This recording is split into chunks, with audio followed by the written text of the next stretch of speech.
Grass Lake, Michigan. Population 1,173. A quiet little town with big secrets. Willie Solomon, family man, average hunter, extremely below average husband. No one suspected a thing.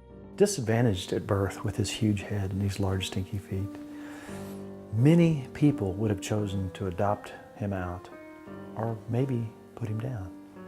This whole thing's really hard on me. I mean, I was raised in a great family. Used to be just 3 of us. It was perfect. And then Willie came. It was awful. I mean, he was the child nobody wanted, nobody liked him. I mean, his feet stunk when he was born. I mean, his head was huge and his feet stunk. None of my friends would come over and stay with us because of the way he was. The smell of his feet alone could clear a room. It smells pretty bad. It was like rotting flesh with a little bit of fat, sweaty kid. Kind of locker room-ish, I would say. This dislike by all caused Willie to go insane.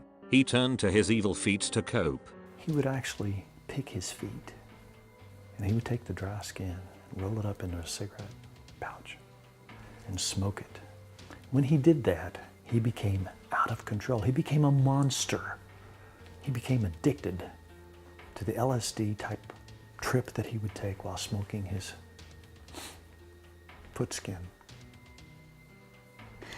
It's just really hard on me. Smoking the skin affected his large head and brain. Realizing the freak he was, he used his abnormalities for evil. He figured out he could use the stench of his feet to cause others to pass out. Honestly, there's countless times where I walked into Grandma's house on Christmas, Thanksgiving, and I smelled his feet and I lose consciousness for 3 to 4 minutes. Willie started using his feet to hurt others and to get what he wanted. I mean, he would hold me down on the couch, put his feet on me and do this psst, psst, psst. And I would cry and tell my mom, and she didn't know what to do about it because he had his feet in the air all the time and it was just so stinky. Then he met Liz. The poor girl didn't stand a chance. He's disgusting. His feet, I want to chop them off because they make me want to puke. I don't know how she even stayed around him. I think he tortured her with his feet. He'd hold his feet on her. And even the day of the wedding, she was crying, I was crying. I said, don't do it. You don't have to marry him. And then there came that foot around the corner. Psst, psst. And she said, I have to do it. And he's been torturing her ever since. I feel so sorry for her. I want to help her.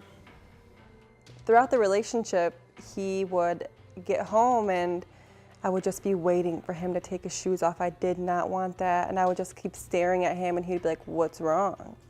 Right when he slipped that left Tootsie out, oh man, I was passing out. I could feel myself passing in and out of consciousness, and I thought I was gonna die. I literally packed my stuff and I wanted to leave out of there, but I know that stench would follow me. They had 3 children who had to suffer every day with him. Most of the time we felt bad because Brooke, Willie, and what's the third one's name? Megan. Brooke, Willie, and Megan would show up with cotton balls in their nose. We just went with it. They're a weird family, weird bunch, but we're blood. He continued to hurt others, but there was never enough evidence to convict him. But he was getting sloppy. The kids and I and Mr. Stinky Feet, we all planned a trip to the Grand Canyon. None of us wanted to go. We knew we had to be in the longest car ride with his stenchy feet. We were not feeling it. We didn't like him anyways, so can you imagine a car ride with him? Not having it. And the kids were taking a picture of him and I on one of the edges of the cliff in the Grand Canyon, and I can just feel him slipping his feet out of that tennis shoe, and then all of a sudden I just feel myself rolling down the hill, all because of that stenchy feet of his. While his wife was recovering in the hospital, Willie was out riding roller coasters, gambling and celebrating. Right when I woke up, I knew he did it on purpose because he knew I wanted to leave him forever. Little did he know, he was about to pay for his actions. The family came to me on a Thursday night. I'll never forget it. They had pictures. But some of the pictures kind of took me off guard because Willie had this huge head, the size of a yak. I mean, it wasn't right. And I thought, typically somebody with this size of a cranium was fairly intelligent, but that was not the case here. Liz took Willie to court for attempted murder. I knew that they wouldn't have a case on him. There was no evidence. Yes, his feet stunk. Everyone knew that. I mean, I would literally wear a clothespin on my nose anytime we met.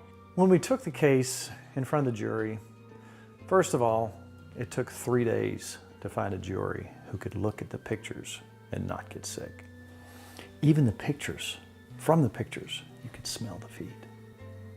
3 days to finally find some people who were, most of these people had been in circuses and so on and so forth, had seen terrible things, dealt with animal dung, so on and so forth. These people were so appalled. They had never seen a case like this before. It was a slam dunk case.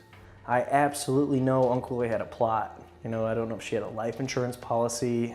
I have no idea what he planned, but his feet really was the demise of Aunt Liz. I feel bad. Poor girl. The defense argued that Liz was clumsy and tripped off the cliff. You go to the Grand Canyon, you trip and fall.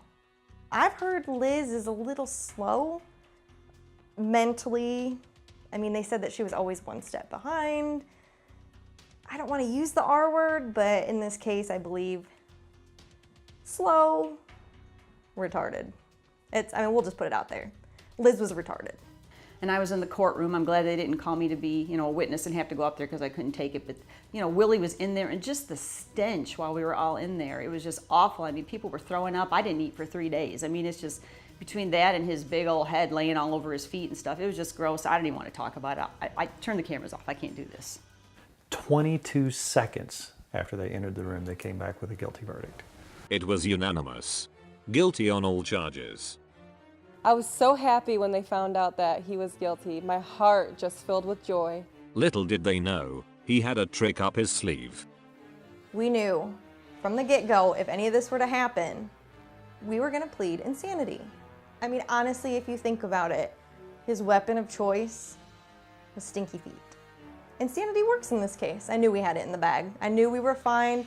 He'd go to a mental institution, no big deal, get out 10, 15, 20, 30 years and live life. Even though he'd be super old, but that's fine. After a quick stint in a mental institution, Willie was released on 2 conditions. He must wash his feet 3 times per hour and wear thick socks at all times. The Solomon family can finally feel safe for the first time. By the way, I won an Emmy last year for an appearance in the show I did.